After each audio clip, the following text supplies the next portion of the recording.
സ്വർണ്ണ ഹോൾമാർക്കിനും 6 HUID കോഡിനും പിന്നാലെ Indian സ്വർണ്ണ വിപണിയിൽ വൻ പരിഷ്കാരത്തിനൊരുങ്ങുകയാണ് ഇപ്പോൾ കേന്ദ്ര സർക്കാരും ബ്യൂറോ ഓഫ് ഇന്ത്യൻ സ്റ്റാൻഡേർഡ്സും.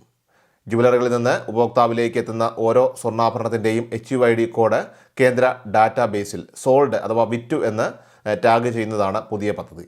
മോഷ്ടിക്കപ്പെടുന്ന സ്വർണത്തിൻ്റെ പുനർവിൽപ്പന തടയുക, അതോടൊപ്പം തന്നെ വ്യാജ ഹോൾമാർക്കിംഗ് പൂർണ്ണമായിട്ടും ഇല്ലാതാക്കുക, പഴയ സ്വർണം മാറ്റിയെടുക്കുന്ന പ്രക്രിയ കൂടുതൽ എളുപ്പമാക്കുക എന്നിവയൊക്കെയാണ് ഈ ഡിജിറ്റൽ സംവിധാനത്തിൻ്റെ പ്രധാന ലക്ഷ്യങ്ങൾ. സാധാരണയായിട്ട് സ്വർണം കടയിൽ നിന്ന് വിറ്റ് കഴിഞ്ഞാൽ അത് ആരുടെ കയ്യിലാണ് ഇരിക്കുന്നത് എന്ന് ട്രാക്ക് ചെയ്യാനായിട്ട് സർക്കാരിന് സാധിക്കാറില്ല. എന്നാൽ പുതിയ നീക്കം ഇതിനൊരു ശാശ്വത പരിഹാരമാകും.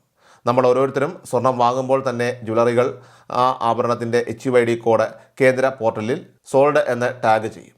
ഇനി സ്വർണം നഷ്ടപ്പെടുകയോ മോഷ്ടിക്കപ്പെടുകയോ ചെയ്താൽ അത് റിപ്പോർട്ട് ചെയ്യാൻ ഉടമയ്ക്ക് സാധിക്കും. അപ്പോൾ പോർട്ടലിൽ ആ ആഭരണത്തിൻ്റെ സ്റ്റാറ്റസ് ഫ്ലാഗ്ഡ് അല്ലെങ്കിൽ സ്റ്റോളൻ എന്ന് മാറും. പിന്നീട് ഏതെങ്കിലും മോഷ്ടാവ് ഈ സ്വർണം വിൽക്കാനോ മാറ്റിയെടുക്കാനോ ശ്രമിച്ചാൽ ജ്വല്ലറിയിലെ സ്കാനിങ്ങിലൂടെ അത് മോഷ്ടിക്കപ്പെട്ടതാണെന്ന് ഉടനടി തിരിച്ചറിയാനും പിടികൂടാനും സാധിക്കും. പഴയ സ്വർണം നൽകി പുതിയത് വാങ്ങാൻ ചെല്ലുമ്പോഴും ജ്വല്ലറികൾ ഈ HUID സ്കാൻ ചെയ്ത് ഡാറ്റാബേസിലെ വിവരങ്ങൾ ഉറപ്പുവരുത്തിയ ശേഷമേ ഇടപാടുകൾ നടത്തുകയുള്ളൂ.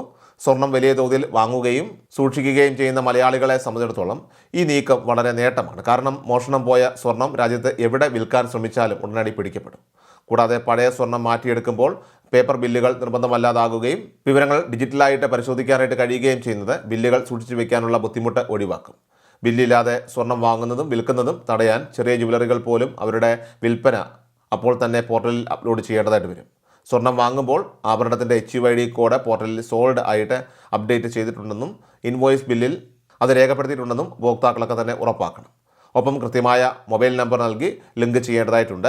കാരണം ഭാവിയിലെ ഇടപാടുകൾക്ക് OTP അല്ലെങ്കിൽ SMS ആവശ്യമായി വന്നേക്കാം. നിലവിലെ റിപ്പോർട്ടുകൾ അടിസ്ഥാനമാക്കിയുള്ള ഈ വിവരങ്ങൾ പ്രകാരം ഹോൾമാർക്കിംഗ് ഇല്ലാത്ത പഴയ സ്വർണ്ണങ്ങളെ ഇത് ബാധിക്കില്ലെങ്കിലും ആഭരണങ്ങൾ ഉരുക്കി വിൽക്കാൻ ശ്രമിച്ചാൽ ഈ സംവിധാനത്തിന് ചില പ്രായോഗികമായിട്ടുള്ള പരിമിതികൾ ഉണ്ടാകും. എല്ലാ ദിവസവും വാർത്തകളും അറിയിപ്പുകളും ഡെയിലി അപ്ഡേറ്റ്സും ലഭിക്കാൻ ഇപ്പോൾ തന്നെ ചാനൽ സബ്സ്ക്രൈബ് ചെയ്യുക, ഫോളോ ചെയ്യുക, നിങ്ങളുടെ ലൈക്കും ഷെയർ നൽകി ഞങ്ങളെ സപ്പോർട്ട് ചെയ്യുക.